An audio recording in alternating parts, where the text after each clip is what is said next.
Now, this is what your sign-in/attendance sheet looks like. Remember that this was emailed to you, your mentor, or supervising teacher last week. So dig through your LACCD email and see if you can retrieve it. It's not in the form of a PDF or a file. It's a unique URL link that was included in the body of your email. So please be sure to be mindful of that. The important part here is to remember not to download, save, or print this form. I'm going to repeat it one more time because this is really, really important. Do not download, save, or print this form. It must remain online as a Google Doc, and I'll tell you why in a little bit. But please be sure to keep this as a unique Google Doc link. And I'm going to show you a really neat trick so that you can easily retrieve your sign-in/attendance sheet that is going to save you a tremendous amount of time. The first thing you want to do is open up your browser and be sure that you're using Chrome. Any other browser like Internet Explorer, Firefox, or Safari is not compatible with Canvas. So you're going to notice that you're going to have some difficulty opening up assignments or getting things to work. So be sure you have Google Chrome as your browser. There's 3 little dots. Click on those 3 little dots and you're going to get a few options here. You want to select the option that says Bookmarks. Bookmark this tab. Name this virtual attendance sheet, whatever you want to name it. You could even put here CD22 so that you know what this is. Click Done. And that is going to save this virtual sign-in/attendance sheet to your bookmarks on your browser. So all you have to do is just open up your browser and it will be right over here where it says Bookmarks. See down here where it says Virtual Attendance Sheet CD22? Click on it and it is going to take you directly to your sign-in/attendance sheet. That will avoid you going into your email, clicking on the link, and having to navigate through that whole ordeal. Once you have your sign-in/attendance sheet open, please be sure to fill out this top portion here, including your first and last name, the semester, the name of the site, Bright Horizon, LAHC Child Development Center, whatever it may be. The site address, full address, including the number and the street and the zip code. The name of the director and the name of your mentor or supervising teacher. You may not have all of this information, and that's okay. Connect with your mentor or supervising teacher so that he or she can provide you with these details so that you have all of this section here completed. Once you have that completely filled out, it's time to focus on the meat of your sign-in/attendance sheet. This is the important part. You have to be so meticulous and detailed when logging in your hours. Otherwise, it's going to cause problems, and the state may see this or our college administrators and say, nope, these hours are not approved. And I would be completely saddened if that happened. So let's walk you through this whole process. First, begin with the month, day, and year of your practicum hours. So let's assume here that you're starting September 7th, and that is your first day of practicum. So you would punch in here or type 09/07/21. Please keep it in the same format. Do not use any other date or format, just as is, because otherwise this sign-in sheet will become skewed and we have to maintain the same format consistently. Then the description of your practicum hours. What did you do on this day? If on September 7th you were in the classroom with young children, then write exactly that. You can type in classroom experience or in the classroom with children, whatever it may be. Just be short and sweet, detailed and specific. The time you came in, let's assume that you arrived at the center or the school at 8:27. Round off. It'll make things so much easier to calculate, and it's okay. It's just a few minutes. So instead of punching in 8:27, put in 8:30. That's okay. If you left the center at, let's say, 11:34, again, round off. It's only a few minutes. It's okay. 11:30 a.m. Now, all you have to do is add up your hours and put in 3 hours. And please be sure that you're specifying exactly how many hours and minutes.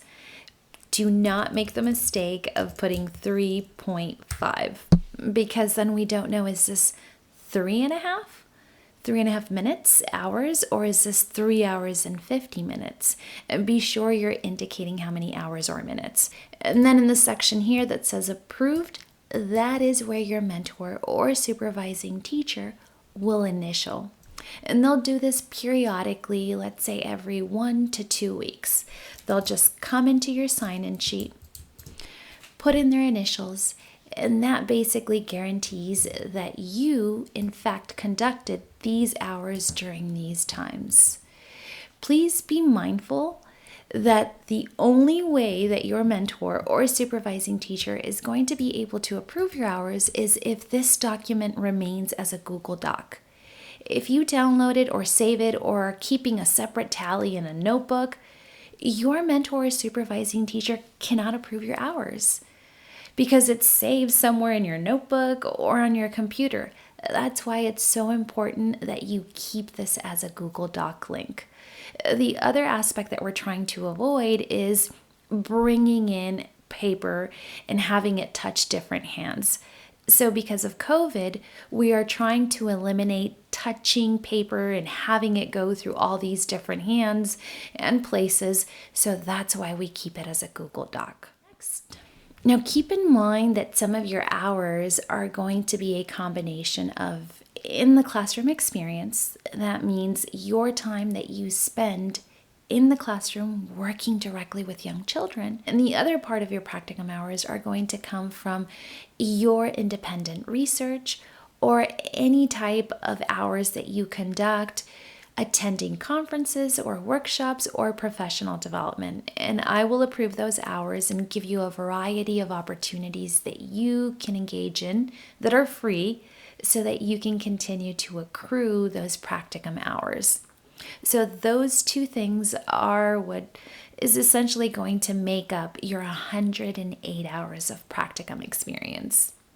Now, whether that time is in the classroom, directly working with young children, or conducting independent research, all of these hours have to be logged in here. So let's assume that on 9/8, you started to read through the California Learning Foundations to start preparing for your process art activity. You would write that in.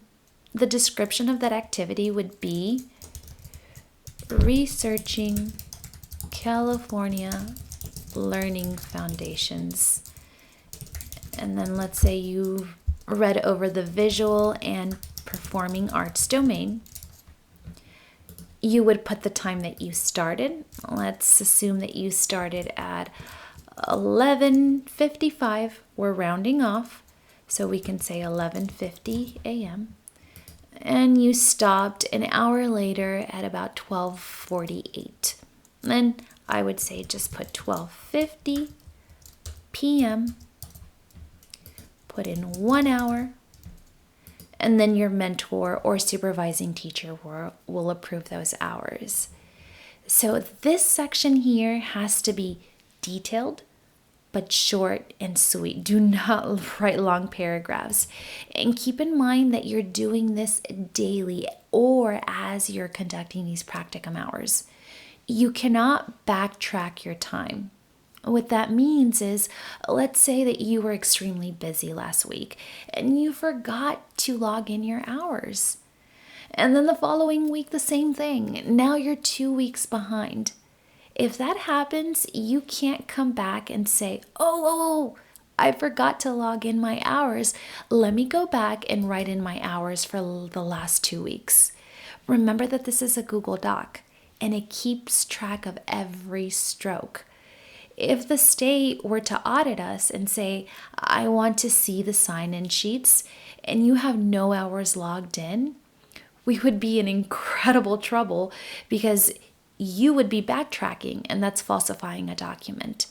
So please get into the habit of, as soon as you conduct your hours, whether it's independent research, whether it's being in the classroom, log it in that same day. Even if it's not approved by your mentor, it's okay, as long as you're keeping a close tally of your hours. Do not adjust or edit this form. Don't change the font. Don't do anything else. We have to keep it as is. Then once you fill up this form, at the bottom, tally up your hours. Please be sure you're mindful of the time. Sometimes I have students who say, I conducted 68 minutes. And 68 minutes is already an hour and 8 minutes. So you have to specify what is hours and what is minutes. And be sure that your totals are not bleeding on to the next page. Otherwise, it makes it very difficult to align the totals and the subtotals and grand totals. Just be sure that you're keeping the totals on one page. And if you bleed over, you can just highlight the row, right-click, click delete row if you want to delete a row to make sure that everything fits. Or if you notice that there's still space to add more rows, you can just hit insert row below and it'll add more. Be sure that you're numbering each entry because you do have to keep track of how many days. So after each one, keep going. It stops here at 40. Now your task is to keep going throughout each of these sheets here. In the very end, then you would total your hours for the entire semester, not just for this sheet, but the entire semester. So just be mindful that with each sheet, you are totaling the hours for this particular sheet, if that makes sense. And please be sure that you have reviewed your Practicum Student Handbook and that you know exactly what can and cannot count as hours. Otherwise, you're going to notice that I'm going to go into your sign-in/attendance sheet and say, by the way, these hours cannot be counted, and that might throw off your totals, and then you have to go back and adjust and make edits, and that's not cool. That's it. There you have it.